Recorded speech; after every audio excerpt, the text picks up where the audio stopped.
The whispers started the moment I walked into the rehearsal dinner at the Grandview Country Club. 23 pairs of eyes locked onto my left hand, and I watched as smirks spread across perfectly made-up faces. My future sister-in-law Madison practically choked on her champagne when she spotted what she assumed was my bargain basement engagement ring. Little did she know, she was about to eat those words in the most spectacular way possible. I'd love to know which corner of the globe you're watching from. And if this story speaks to you, make sure to subscribe. Tomorrow's video is one you absolutely can't miss.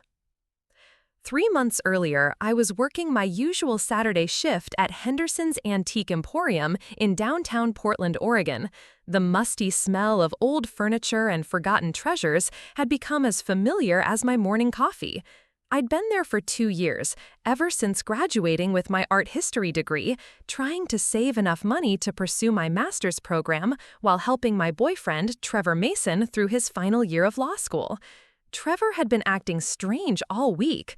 Nervous energy radiated from him every time he picked me up after work, and he kept checking his phone with an anxious expression I'd never seen before. When he suggested we grab dinner at our favorite little Italian place, Benedetto's, I figured he was just stressed about his upcoming bar exam. We'd been together for 4 years, meeting during my sophomore year at Portland State University when he was already in his second year of law school. Trevor came from old money. His family owned a chain of successful car dealerships across Oregon and Washington. The Masons lived in a sprawling estate in Lake Oswego, complete with a circular driveway and a garden that required 3 full-time groundskeepers. My background couldn't have been more different. I grew up in a modest 2-bedroom apartment in southeast Portland with my single mother, Rebecca Carter, who worked double shifts as a nurse at Providence Medical Center just to keep us afloat. My father had disappeared when I was 5, leaving behind nothing but unpaid bills and broken promises. Despite our financial struggles, my mother made sure I understood the value of education and hard work. That Saturday evening at Benedetto's, Trevor barely touched his seafood risotto. His hands shook slightly as he reached into his jacket pocket, and my heart nearly stopped when I realized what was happening. He dropped to one knee right there between the checkered tablecloths and flickering candles, pulling out a small velvet box that looked like it had seen better days. "Quinn Carter," he said, his voice trembling with emotion, "you've been my anchor through everything. Will you marry me?" The ring inside that weathered box was unlike anything I'd ever seen. At first glance, it appeared to be a simple silver band, with what looked like a modest stone. Certainly not the flashy diamond solitaire I might have expected from someone with Trevor's family wealth. The setting was intricate but understated, with delicate engravings that caught the restaurant's dim lighting in the most beautiful way. "It was my great-grandmother's," Trevor explained, as tears filled my eyes. "She immigrated from Ireland with nothing but this ring and a fierce determination to build a better life. My grandmother always said it would go to the woman I truly loved." The story behind the ring made it infinitely more precious than any store-bought diamond could ever be. I said yes without hesitation, and we spent the rest of the evening making plans and dreaming about our future together. When Trevor introduced me to his family the following weekend, I should have seen the warning signs. His mother, Patricia Mason, gave my ring a quick glance and immediately changed the subject. His father, Robert, barely acknowledged the engagement at all, choosing instead to discuss Trevor's job prospects at prestigious law firms. But it was Trevor's younger sister, Madison, who made her feelings crystal clear. Madison was 24, fresh out of Stanford Business School, and engaged to Bradley Thompson, heir to a tech fortune in Seattle. Her engagement ring was a 3-carat princess-cut diamond that she managed to work into every conversation. During family dinner at their Lake Oswego estate, she kept positioning her hand near mine, making obvious comparisons. "Oh, that's interesting," she said when she finally got a proper look at my ring. "Very vintage, almost antique, really. Trevor, I thought you were saving up for something from Tiffany's?" Trevor's jaw tightened. This ring has been in our family for generations, Madison. It means more to me than anything from a jewelry store. Of course, she replied with a patronizing smile. Sentimental value is so important when you're on a budget. The passive-aggressive comments continued throughout our engagement. At the bridal shower Madison reluctantly hosted for me, her sorority friends from Stanford made sure to compliment everyone else's jewelry while pointedly ignoring mine. During dress shopping for the wedding, the boutique owner assumed I'd want something budget-friendly after glancing at my ring. The worst incident happened at Madison's own engagement party 2 months before our wedding. Bradley's family had rented out the entire top floor of the Multnomah Athletic Club, complete with a string quartet and an open bar featuring top-shelf everything. I'd saved up for months to buy an appropriate dress, but I still felt out of place among the trust fund kids and tech executives. Madison made a point of introducing me to everyone as Trevor's fiancé with the cute little vintage ring. She'd grab my hand and show it off like it was some charming curiosity from a thrift store. Her friends would nod politely while shooting knowing looks at each other. "It's actually really smart," one of them said to me by the champagne fountain. "Why spend money on a big diamond when you're just starting out? You can always upgrade later." I wanted to defend the ring, to explain its significance, but something held me back. Maybe it was the way they'd already dismissed it, or maybe I was starting to doubt myself. In a room full of massive diamonds and designer jewelry, my great-grandmother's ring suddenly felt small and insignificant. Trevor noticed my discomfort and squeezed my hand reassuringly. "Don't let them get to you," he whispered. "You're wearing something with real history and meaning. That's worth more than all their flashy rocks combined." But the damage was done. Their comments had planted seeds of doubt that grew stronger with each passing day. By the time our wedding week arrived, I found myself hiding my left hand in social situations, conscious of every glance and whispered comment. The rehearsal dinner at the Grandview Country Club was supposed to be an intimate gathering of just our immediate families and wedding party. Trevor's parents had insisted on hosting it at their club, a decision that made me nervous from the start. The Grandview was old money Portland at its finest, leather-bound menus, crystal chandeliers, and the kind of hushed atmosphere that made you whisper automatically. As I walked into the private dining room wearing my best dress, I caught Madison whispering to her maid of honor about poor Quinn and her little ring. The conversation stopped abruptly when they noticed me, but the smirks remained. Throughout dinner, I felt their eyes on my hand every time I reached for my water glass or gestured while speaking. The final straw came during dessert, when Madison's friend Ashley Chen, a successful real estate agent who'd made millions flipping properties in downtown Portland, decided to hold court about engagement rings. "I just think it's so important to invest in quality," she announced to the table, her own 2-carat emerald-cut diamond catching the chandelier light. "A ring is something you'll wear for the rest of your life. It should make a statement, don't you think?" All eyes turned to me, and I felt my cheeks burn with embarrassment. Madison leaned forward with mock concern. "Well, not everyone can afford to make that kind of statement," she said sweetly. "Some people have to be more practical." The table fell silent, except for the soft classical music playing in the background. Trevor's grip on my hand tightened, and I could see the anger building in his expression. But before he could say anything, something unexpected happened. Patricia Mason, who had been quietly observing from the head of the table, suddenly spoke up with a strange expression on her face. "Madison," she said slowly, "what exactly do you think you're looking at?" Patricia's question hung in the air like a challenge. Madison's confident smirk faltered as she glanced between her mother and my ring, suddenly uncertain. "What do you mean, Mom?" Madison asked, her voice losing some of its earlier smugness. Patricia rose from her chair and walked around the table toward me, her expression unreadable.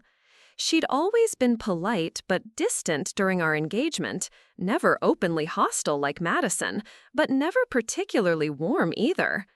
Now there was an intensity in her eyes that made everyone at the table sit up straighter. "May I?" she asked, gesturing toward my hand.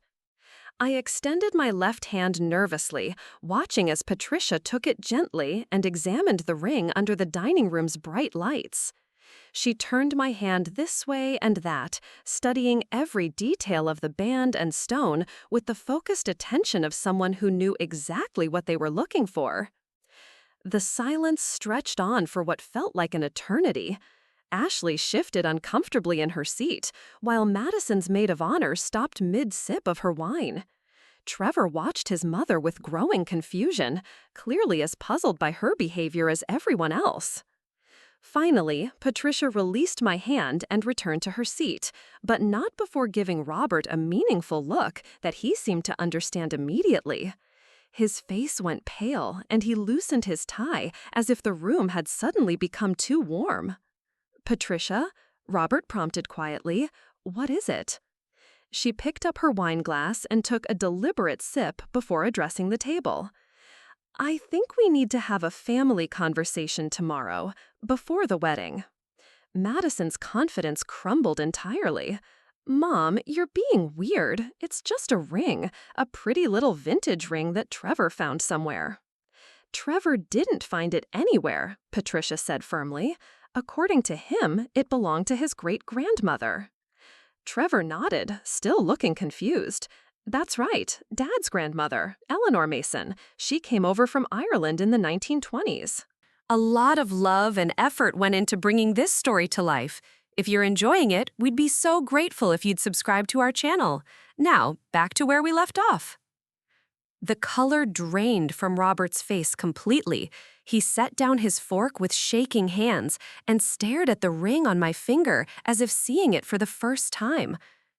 "Eleanor didn't come from Ireland," he said in a voice barely above a whisper.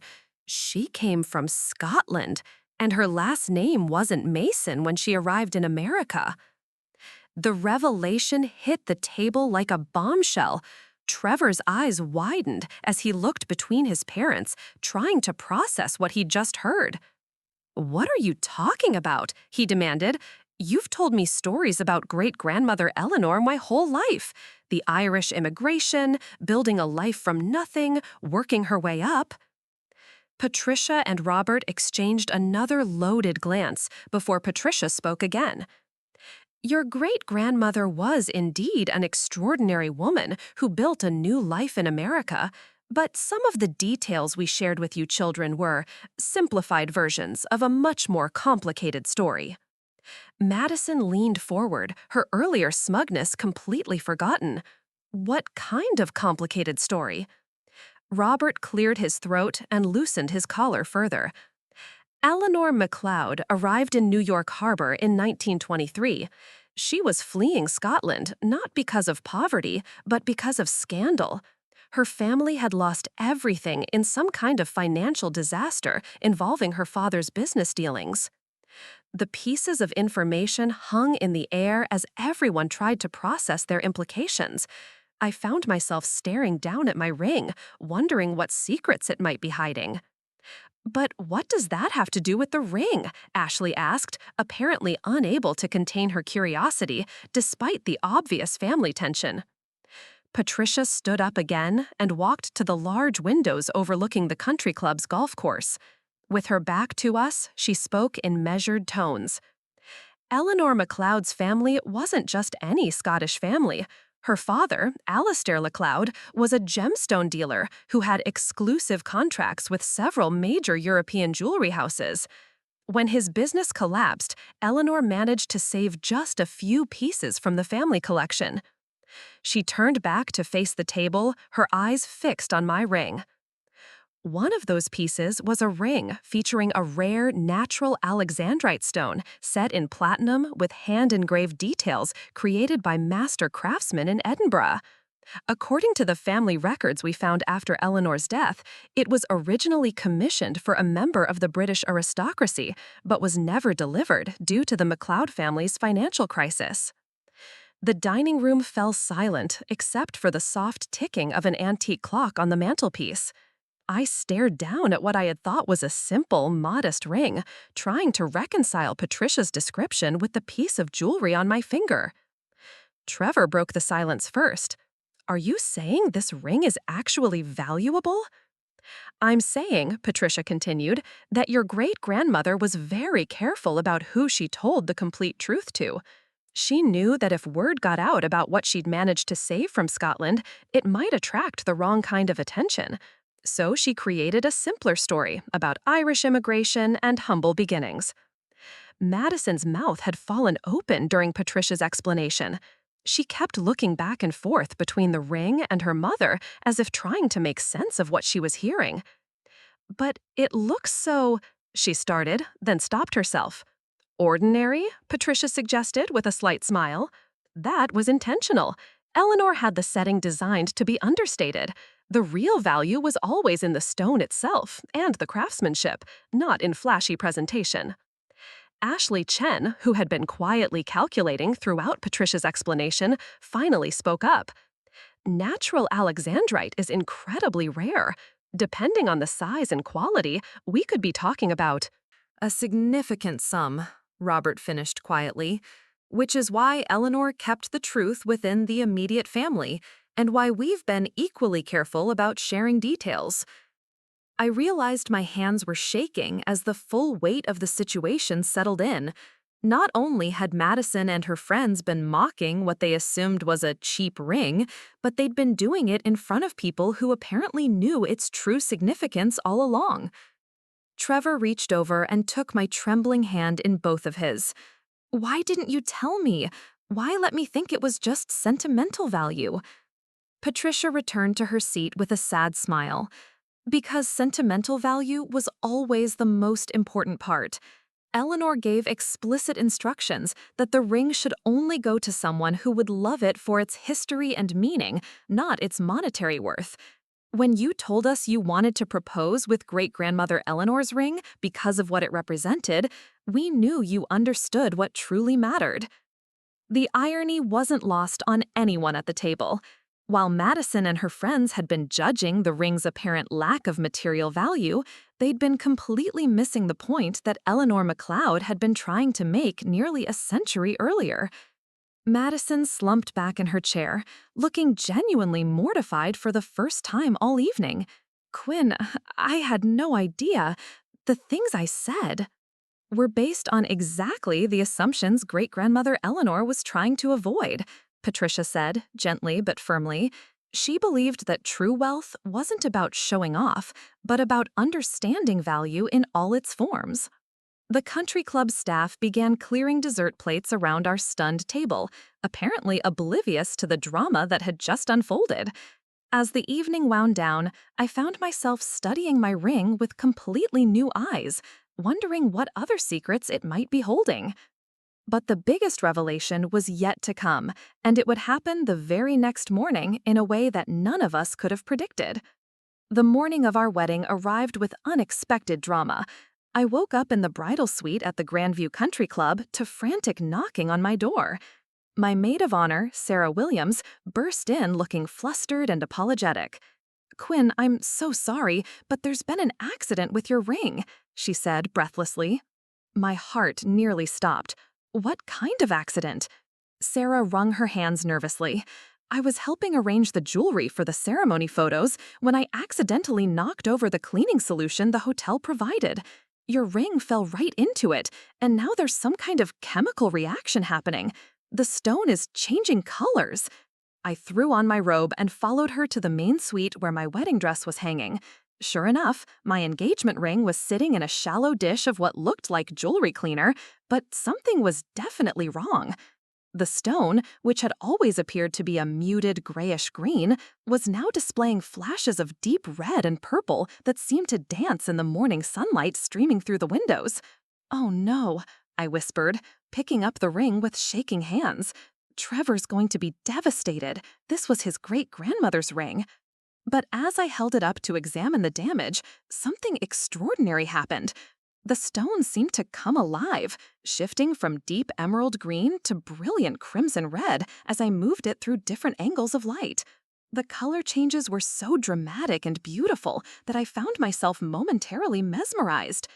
Sarah noticed my expression change. "Wait, is it supposed to do that?" Before I could answer, there was another knock at the door. This time, it was Trevor's Aunt Margaret Harrison, Patricia's sister, who had driven up from San Francisco for the wedding. Margaret was a gemologist who owned several high-end jewelry stores in Northern California, and she had a reputation for knowing more about precious stones than most people knew about their own families. I heard there was some concern about Eleanor's ring, she said as she entered the suite. Patricia asked me to come take a look.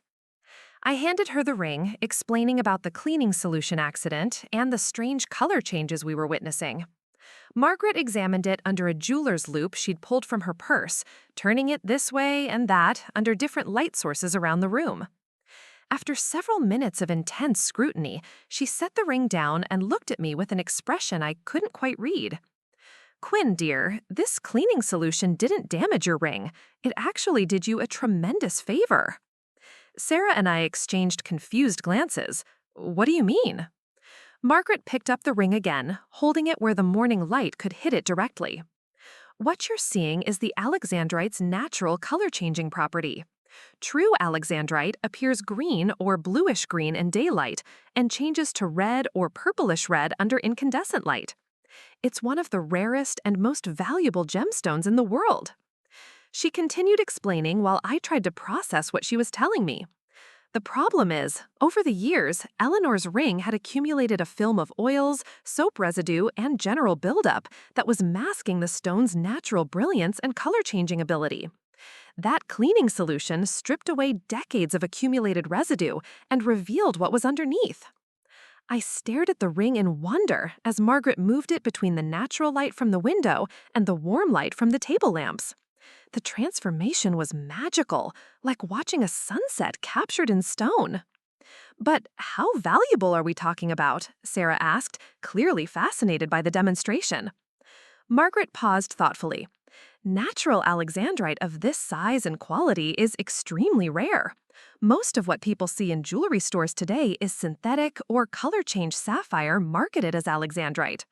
The real thing, especially stones with this dramatic color change and clarity, can be worth more per carat than diamonds. Before I could fully absorb this information, there was yet another knock at the door.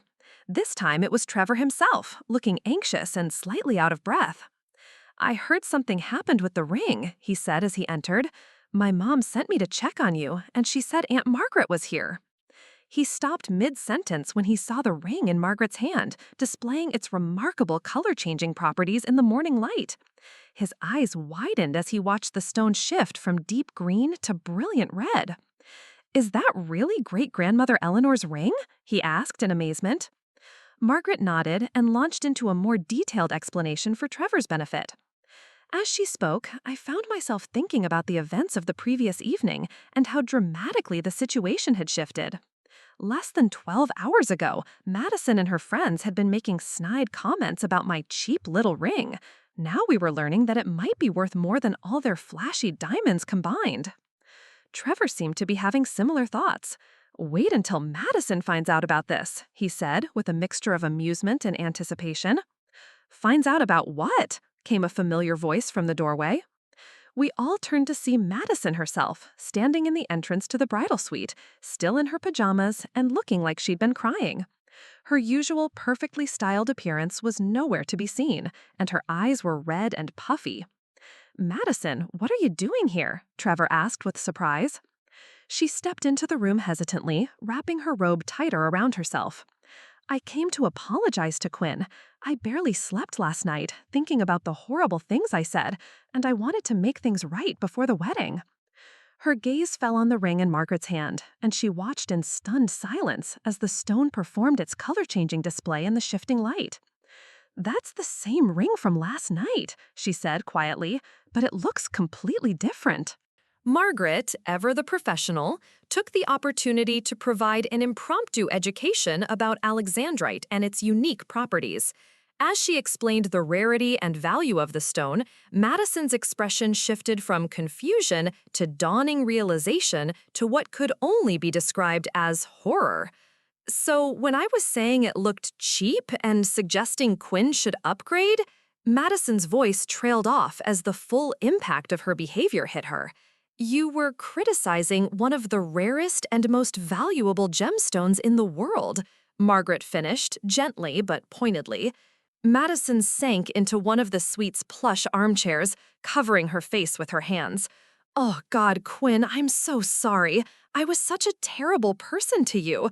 All those comments about budget rings and upgrading later, I was completely wrong about everything. The genuine remorse in her voice was something I'd never heard from Madison before. For the first time since I'd known her, she seemed to be seeing beyond her own privileged perspective and recognizing the harm her words had caused. But as we would soon discover, Margaret's preliminary assessment was only the beginning.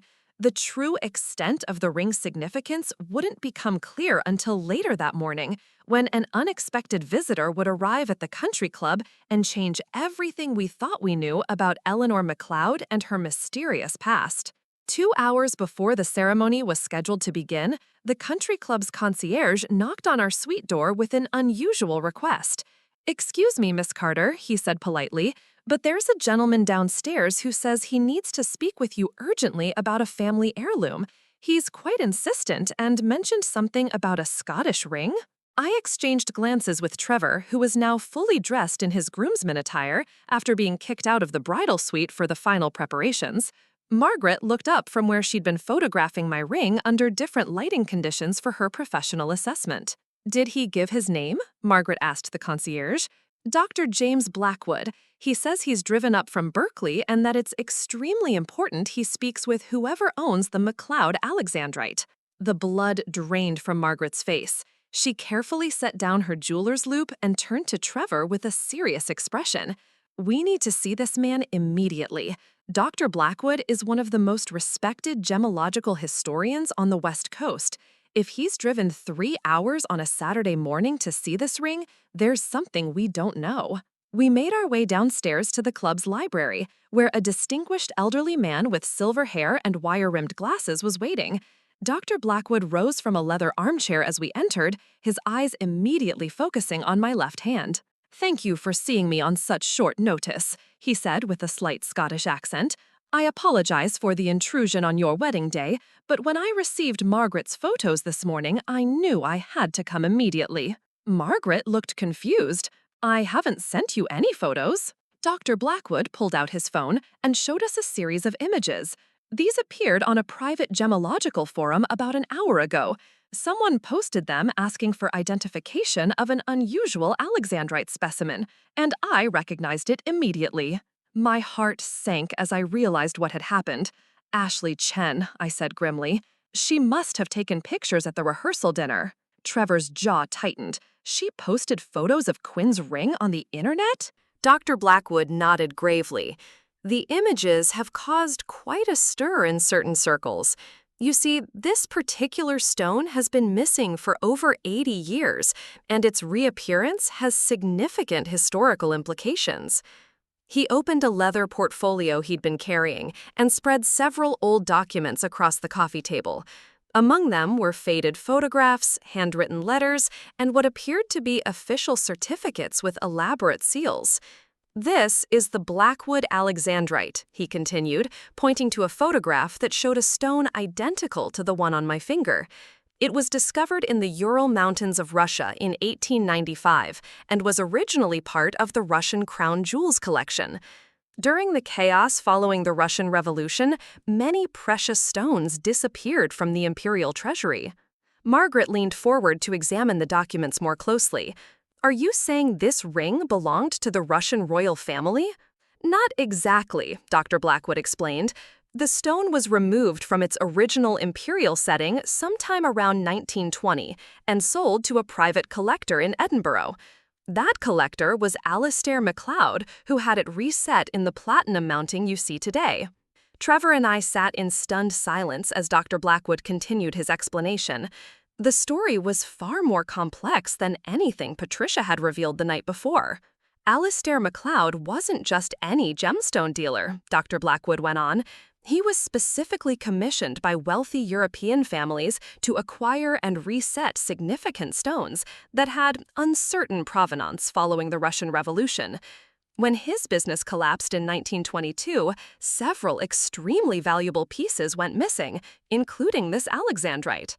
I found myself staring at my ring with completely new eyes.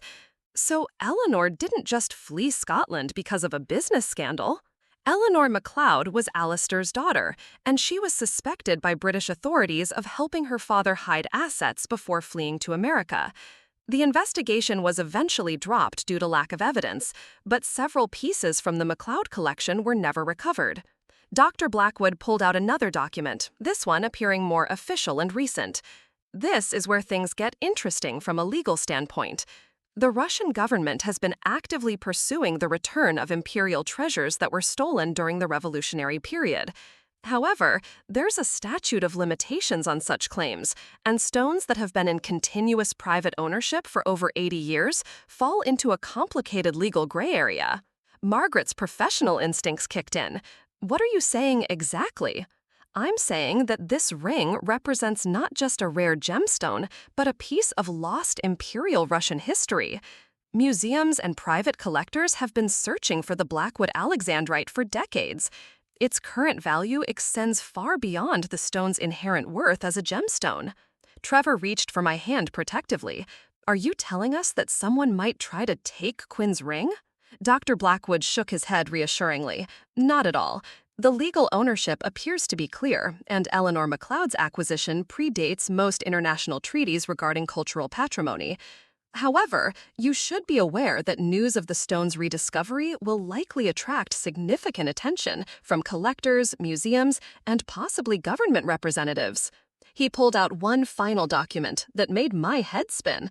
It was a recent auction catalog from Sotheby's showing the sale prices of comparable Alexandrite specimens. A stone of this size and quality with documented imperial provenance would likely fetch between $8 and $12 million at auction, he said quietly. The room fell completely silent except for the distant sound of golfers on the course outside. I looked down at my finger, trying to comprehend that I was wearing something worth more than most people's homes. Madison chose that moment to appear in the library doorway, fully dressed for the wedding and looking for us. She took one look at the documents spread across the coffee table and the serious expressions on our faces. What's going on? The photographer is looking for everyone, and Mom is getting nervous about the timeline. Dr. Blackwood gathered his documents with practiced efficiency. I've shared what I needed to share. The decision about what to do with this information is entirely yours. I simply felt you should know the complete history before making any decisions about the ring's future. As we prepared to return upstairs for the wedding ceremony, Dr. Blackwood handed me his business card along with a sealed envelope. These are the complete authentication documents and historical provenance records, he explained. Regardless of what you choose to do, you'll need proper documentation for insurance purposes. And, Miss Carter? I turned back to him as we reached the library door. Eleanor MacLeod was a remarkably clever woman. She managed to preserve not just a valuable stone, but a piece of history itself. She would be proud to know it found its way to someone who values it for the right reasons. As we walked back toward the bridal suite, I realized that our wedding day had become something far more complicated than a simple celebration of love. The ring that had started as a symbol of Trevor's family heritage had transformed into a bridge connecting us to Russian imperial history, Scottish gemstone dealers, and a network of collectors and historians spanning the globe. But the most surprising revelation was still to come, and it would happen during the ceremony itself, in front of all our wedding guests. The wedding ceremony took place in the country club's rose garden, with Mount Hood providing a spectacular backdrop in the distance. Despite everything that had happened that morning, I was determined not to let the ring's newfound significance overshadow what should have been the happiest day of my life. As I walked down the aisle in my grandmother's restored lace wedding dress, I noticed several unfamiliar faces among our guests. Dr. Blackwood had positioned himself discreetly in the back row, and there were at least 3 other people I didn't recognize taking what seemed like an unusual interest in my left hand. The ceremony proceeded beautifully until we reached the ring exchange. As Trevor slipped my wedding band onto my finger next to the Alexandrite engagement ring, our officiant, Reverend Michael Torres, paused unexpectedly. "Ladies and gentlemen," he said, his voice carrying clearly across the garden, "before we continue, I believe there's something significant that should be shared with all of you." Trevor and I exchanged confused glances. This wasn't part of our rehearsed ceremony, and Reverend Torres seemed to be addressing someone specific in the audience. From the third row, an elegantly dressed woman in her 70s rose gracefully to her feet. She had striking silver hair and was wearing what appeared to be museum-quality jewelry. Several guests turned to look at her with curiosity and obvious confusion. "Forgive the interruption," she said in a refined British accent, "but I believe I owe this young couple an explanation, and all of you deserve to witness this remarkable moment." Patricia Mason looked like she was about to object to this breach of wedding protocol, but Robert placed a restraining hand on her arm. Something in his expression suggested he knew more about what was happening than he was letting on. The woman stepped into the aisle and approached our altar with the confidence of someone accustomed to commanding attention. As she drew closer, I could see that her jewelry wasn't just expensive, it was historically significant, featuring stones and settings that belonged in museums rather than at outdoor weddings. "My name is Lady Catherine Blackwood," she announced to our assembled guests, "and the ring that this beautiful bride is wearing belonged to my family for over a century." A collective gasp rose from the wedding guests.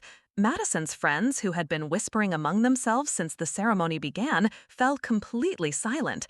Ashley Chen looked like she wanted to disappear into her chair. Dr. James Blackwood stood up from his position in the back row. "And Catherine, I wasn't expecting you." "When you called this morning about the Blackwood Alexandrite surfacing at a wedding in Portland, did you really think I wouldn't come?" Lady Catherine replied with a slight smile. "Some things are more important than social conventions." She turned back to Trevor and me, her expression becoming more serious but not unkind. "Dr. Blackwood is my nephew, and he contacted me immediately after identifying your ring this morning. You see, that stone has been missing from our family's collection since my great-uncle Alistair's business collapsed in Scotland nearly a century ago." The wedding guests sat in rapt attention as Lady Catherine continued her explanation. Even the country club staff had stopped their usual activities to listen. "What you need to understand," she said, addressing the entire gathering, "is that Alistair MacLeod and James Blackwood were business partners in Edinburgh. When Alistair's daughter Eleanor fled to America, she took several pieces that legally belonged to both families. We've been searching for them ever since." My heart sank as I realized where this was heading. After everything we'd learned about the ring's value and significance, were we about to lose it to a legal claim from its original owners? Trevor stepped protectively closer to me. "Lady Catherine, with all due respect, Eleanor MacLeod has been dead for decades, and this ring has been in my family for over 80 years. "Indeed it has," Lady Catherine agreed, "and that's precisely why I'm here." She reached into her elegant purse and withdrew a leather document folder that looked even older than the one Dr. Blackwood had shown us earlier. "These are the original partnership agreements between Alistair MacLeod and my great-uncle James Blackwood, dated 1920. According to the terms they established, any pieces from their shared collection that surfaced after both men's deaths would be handled according to a very specific protocol." She opened the folder and showed us a handwritten document in faded ink. They agreed that if any of their pieces were discovered in the possession of family members who had inherited them legitimately and cared for them properly, those family members would have the first right of refusal to purchase the pieces at fair market value. The implication hit me like a physical blow. Even if we had the legal right to keep the ring, we'd have to pay millions of dollars to retain ownership, money that Trevor and I obviously didn't have. But Lady Catherine wasn't finished. However, they also included a provision for circumstances where the current owners had demonstrated exceptional stewardship and the pieces had clear sentimental significance. She closed the document folder and looked directly at me. "From what my nephew has told me about your family's care of this ring, and from what I've observed here today, I believe Eleanor MacLeod chose wisely when she selected your great-grandmother to be its guardian. The confusion on my face must have been obvious because Lady Catherine smiled warmly before continuing. My dear, Trevor's great-grandmother Eleanor wasn't just Alistair MacLeod's daughter. She was also my great-uncle James Blackwood's goddaughter and intended heir. When she fled Scotland, she was carrying out a plan that both men had agreed upon, preserving the most significant pieces from their collection by placing them with trusted family members in America. Trevor's mouth fell open. Are you saying great-grandmother Eleanor didn't steal anything? Quite the opposite, Lady Catherine confirmed. She was following explicit instructions to ensure these pieces survive the political and economic turmoil that was destroying so many collections in post-war Europe. The plan was always for the pieces to be revealed when the time was right and when they would be appreciated for their true significance. She gestured toward my ring, which was catching the afternoon sunlight and displaying its remarkable color-changing properties for all our guests to see. The fact that this ring has surfaced at a wedding, surrounded by family and friends who can witness its beauty and understand its history, suggests that Eleanor's timing was perfect. She knew that someday someone would love this ring, not for its monetary value, but for what it represents. Lady Catherine reached into her purse once more and withdrew a small velvet box, which brings me to the real reason I'm here today. She opened the box to reveal a matching wedding band that perfectly complemented my engagement ring. The band featured smaller alexandrites interspersed with diamonds, all set in the same intricate platinum work that characterized my engagement ring. "This was the companion piece to your engagement ring," she explained. "It's been in my family's vault in London for over 80 years, waiting for the day when its match would resurface. According to the original agreement between our great-uncles, it belongs with whoever rightfully owns the engagement ring." The garden fell completely silent as the full impact of her words settled over our guests. Not only were we not losing the ring, but we were gaining its historical companion piece, and apparently we had been the intended recipients all along. Lady Catherine stepped forward and offered the wedding band to Trevor. "I believe this belongs with your bride, along with my family's blessing and our gratitude for preserving such an important piece of history." As Trevor slipped the antique wedding band onto my finger next to my engagement ring, I realized that our wedding day had become something far more extraordinary than we could have ever imagined. The wedding reception that evening became unlike anything the Grandview Country Club had ever hosted. Word of the Alexandrite revelation had spread throughout Portland's social circles, and several prominent collectors and museum representatives had somehow managed to secure invitations to what was supposed to be an intimate family celebration. As Trevor and I made our rounds greeting guests, I couldn't help but notice how dramatically the dynamics had shifted since the rehearsal dinner. Madison's Stanford friends, who had been so dismissive just 24 hours earlier, now hung on every word as Lady Catherine regaled them with stories about the ring's imperial Russian origins and the MacLeod-Blackwood partnership. Ashley Chen approached me during cocktail hour with an expression that mixed embarrassment and fascination. "Quinn, I owe you a massive apology. When I posted those photos on the Gemological Forum this morning, I had no idea what I was setting in motion. I thought I was just satisfying my curiosity about an unusual stone." I accepted her apology graciously, though I couldn't help but point out the irony. "It's actually fortunate that you did. If Dr. Blackwood hadn't seen those photos, we might never have learned the complete truth about the ring's history." The most dramatic transformation, however, was in Madison herself. Throughout the reception, she stayed close to my side, introducing me to guests as my sister-in-law with the most incredible jewelry collection you'll ever see. Her earlier smugness had been completely replaced by genuine admiration and what appeared to be a newfound respect for the concept of inherited value over purchase status. During dinner, Lady Catherine stood to address the assembled guests. She had changed into an even more spectacular evening gown, and her jewelry collection sparkled under the chandeliers like a personal museum exhibition. Ladies and gentlemen, she began, her British accent commanding immediate attention. I've attended many significant events in my life, but few have been as meaningful as today's ceremony. You've all witnessed not just a wedding, but the culmination of a nearly century-long story of preservation, trust, and family dedication. She gestured toward Trevor and me at the head table. Eleanor MacLeod's decision to carry the Blackwood Alexandrite to America wasn't just about preserving a valuable gemstone. It was about maintaining a connection between families, across continents, and generations until the right moment arrived for that connection to be restored. The reception guests listened intently as Lady Catherine continued. The remarkable thing about today isn't the monetary value of these pieces, though that is certainly significant. It's the demonstration that some things transcend simple ownership. These rings represent trust, heritage, and the belief that beauty and history should be preserved for future generations. Dr. Blackwood joined his aunt at the microphone, carrying a leather portfolio that I recognized from our morning meeting. Lady Catherine and I have prepared some documentation that we'd like to present to the bride and groom as a wedding gift.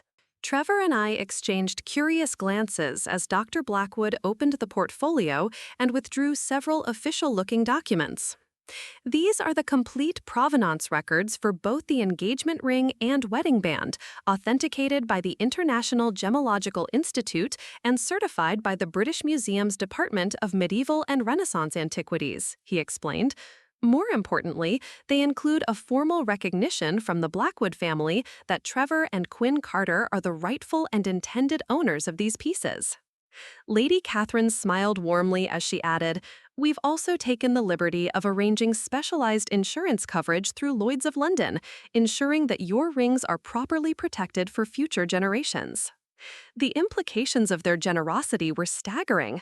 Not only had they legitimized our ownership of rings worth millions of dollars, but they had also provided the insurance and documentation necessary to protect them properly. As the evening progressed, I found myself in fascinating conversations with museum curators, gemological experts, and collectors who had traveled from across the country just to see the rings in person. Dr. Rebecca Martinez from the Portland Art Museum's Decorative Arts Department was particularly interested in the historical implications. These pieces represent a unique intersection of Russian imperial history, Scottish craftsmanship, and American immigration narratives, she explained, as we stood on the country club's terrace overlooking the city lights. They tell a story that spans multiple continents and political upheavals. From a museum perspective, they're invaluable, not just for their gemological significance, but for their historical context. She paused thoughtfully before continuing, "Have you and Trevor considered what you'd like to do with them long term?" The question had been weighing on my mind throughout the reception. The rings were undoubtedly beautiful and meaningful, but they also represented a level of responsibility that felt overwhelming. We were young professionals just starting our lives together, hardly equipped to be guardians of Russian imperial treasures. Trevor joined our conversation, apparently having overheard Dr. Martinez's question. "We've been thinking about that all evening," he admitted. "Part of us feels like these rings belong in a museum where more people could appreciate their history. But another part of us feels like Eleanor MacLeod intended them to be worn and loved, not locked away behind glass," I added.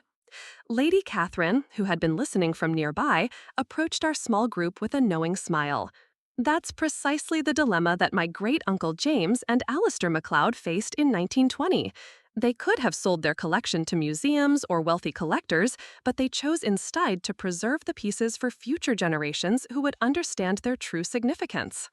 She gestured toward my rings, which continued to display their remarkable color-changing properties under the terrace's varied lighting. The beauty of Alexandrite is that it only reveals its full splendor when it's exposed to different types of light. These rings were meant to be worn, to be seen, to be part of someone's daily life. That's how they continue to tell their story. Dr. Martinez nodded in agreement. There's actually a growing movement in the museum world toward collaborative ownership arrangements. We could work with you to develop a program where the rings remain in your possession but are occasionally displayed for special exhibitions, along with their complete historical documentation. The suggestion intrigued both Trevor and me.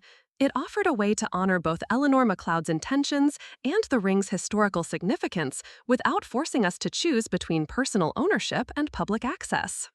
As the reception wound down and guests began departing, Ashley Chen approached me one final time. She had spent much of the evening in deep conversation with Dr. Blackwood about gemological identification techniques, and her earlier embarrassment had transformed into genuine enthusiasm for the subject. Quinn, I wanted you to know that tonight has completely changed my perspective on jewelry and value, she said earnestly. I've spent years focusing on size and price tags, but watching your rings reveal their secrets throughout the evening has shown me that there's so much more to consider. She paused, looking slightly embarrassed. I'm actually thinking about taking some gemology courses. Dr. Blackwood suggested a program at the Gemological Institute that focuses on historical identification and authentication.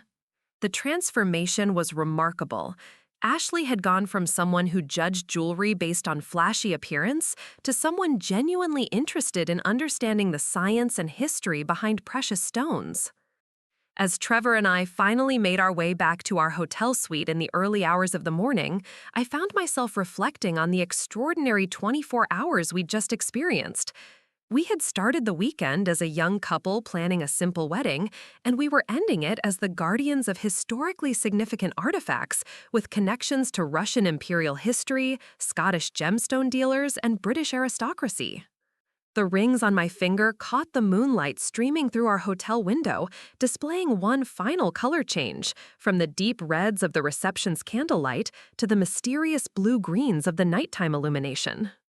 Do you think Eleanor MacLeod knew this would happen? I asked Trevor as we prepared for bed. He considered the question seriously before answering. I think she knew that someday the right people would recognize what she was preserving. Whether she imagined it would happen at our wedding, surrounded by all those witnesses, is harder to say. He smiled as he watched the rings continue their chromatic display. But I think she would have been pleased that her plan worked out exactly as she intended. The rings found their way to people who love them for the right reasons, and their story is being preserved for future generations. As I drifted off to sleep that night, still wearing the extraordinary rings that had transformed our wedding day into something magical, I realized that Eleanor MacLeod's greatest gift hadn't been the gemstones themselves. It has been the lesson that true value lies not in what something costs, but in what it represents and how it connects us to the people and stories that came before us. The Alexandrite rings would continue to change colors with each new light they encountered, just as they had been doing for over a century. But now they would do so as part of a new chapter in their remarkable story, one that honored both their imperial past and their American future. 6 months after our wedding, Trevor and I found ourselves sitting in the offices of Hoffman & Associates, one of Portland's most prestigious law firms, not as clients, but as Trevor's new workplace. The story of our wedding had become something of a legend in Portland's legal and social circles, and several prominent firms had competed aggressively to recruit the young lawyer whose wife wore Russian imperial jewelry to coffee shops. The rings had indeed changed our lives in ways we never could have anticipated. The insurance coverage alone had required us to upgrade our home security system, and we'd been forced to open special accounts with private banks that specialized in managing high-value assets. But the most unexpected consequence was how the rings had opened doors we never knew existed. Dr. Martinez from the Portland Art Museum had followed through on her suggestion about collaborative ownership, and we'd become involved in several fascinating historical exhibitions. The rings had been featured in a traveling display about Russian imperial treasures that visited museums across the Pacific Northwest, with Quinn listed as a co-curator and contributing researcher. The experience had reignited my passion for art history in ways that my original graduate school plans never could have. Working with museum professionals to research and document the ring's complete history had led to connections with scholars at universities across the country. Professor Elena Volkov at Reed College had offered me a position in her graduate program specifically focused on the intersection of gemology and art history. Perhaps most surprisingly, the story had attracted international attention. The British Museum had reached out about including our rings in a major exhibition about Scottish craftsmanship and international trade routes.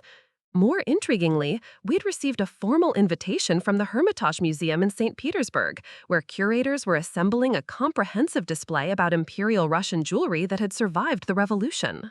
The irony isn't lost on me, I told Trevor over dinner at a new restaurant in the Pearl District. Eleanor MacLeod's rings are being invited back to Russia as honored guests rather than stolen property. Trevor smiled as he watched my engagement ring catch the restaurant's ambient lighting. I think she would have appreciated that. Her whole strategy was about preservation and legitimacy. The social implications had been equally dramatic. Madison had become one of my closest friends, our relationship completely transformed by the events of our wedding weekend. She'd started her own blog about inherited jewelry and family heirlooms, focusing on the stories behind pieces rather than their monetary value. Her Stanford friends, meanwhile, had developed a newfound interest in genealogy and family history, apparently inspired by the realization that their own families might be harboring similar secrets. Ashley Chen had indeed enrolled in the Gemological Institute program that Dr. Blackwood had recommended. She'd discovered a genuine talent for historical authentication and had already assisted in identifying several significant pieces for private collectors. More remarkably, she'd completely changed her approach to real estate, now specializing in historic properties, where her knowledge of decorative arts gave her unique insights into valuation. But the most profound change had been in how we understood wealth and value itself.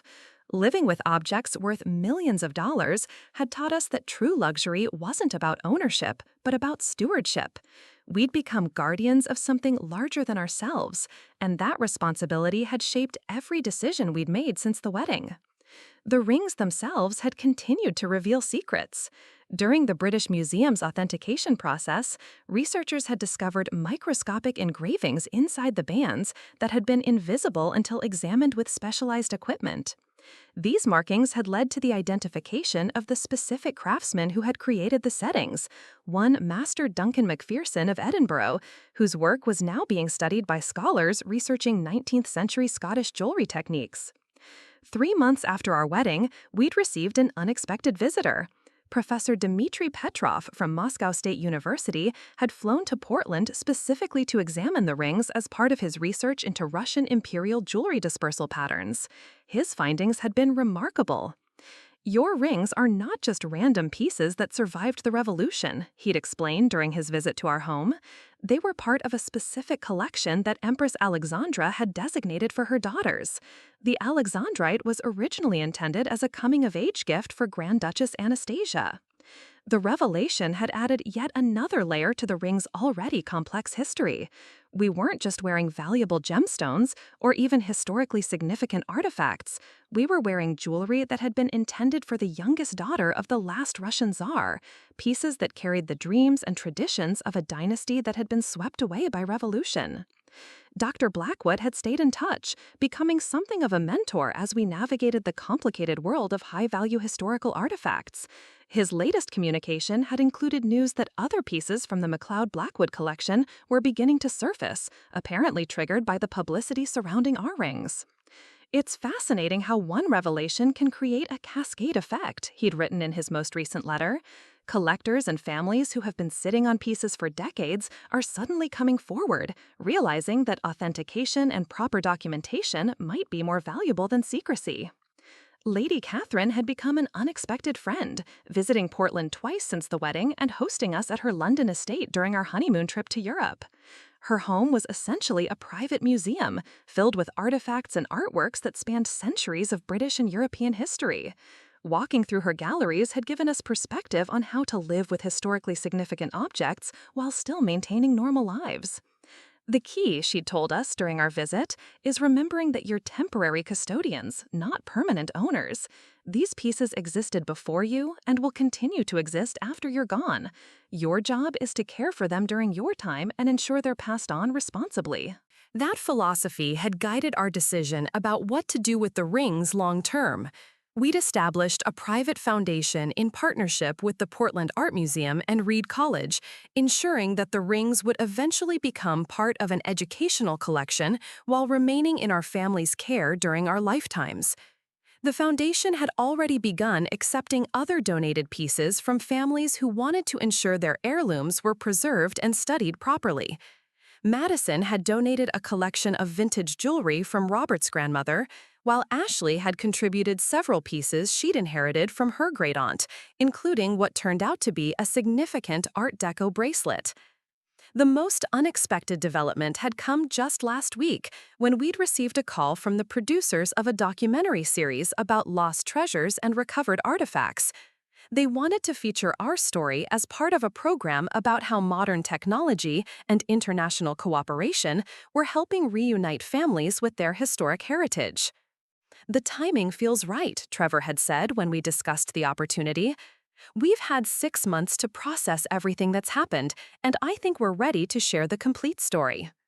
The documentary would be filmed partially in Portland and partially in Scotland, where we'd visit the original MacLeod family properties and meet with researchers who had been investigating the broader network of families and collectors who had helped preserve artifacts during the political upheavals of the early 20th century.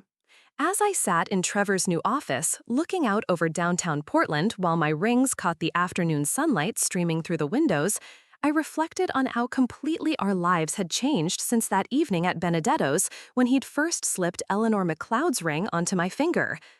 We'd started as a young couple in love, planning a simple wedding and dreaming about our future together. We'd ended up as historical researchers, museum collaborators, and guardians of Imperial Russian artifacts, with connections to scholars and collectors around the world.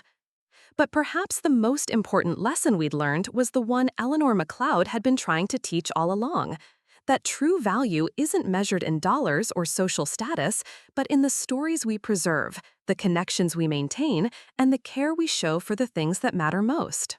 The rings would continue to change colors as they encountered new light sources, just as they had been doing for over a century.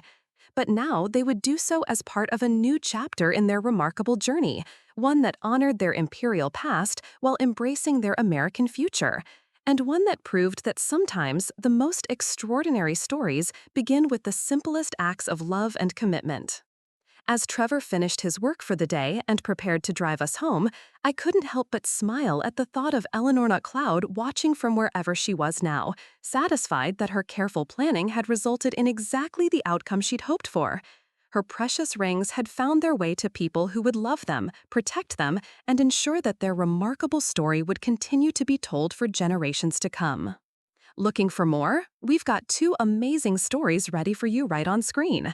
If this one touched you, these are absolutely worth your time. Click to watch them now. And hey, subscribe and hit that bell to never miss our latest uploads.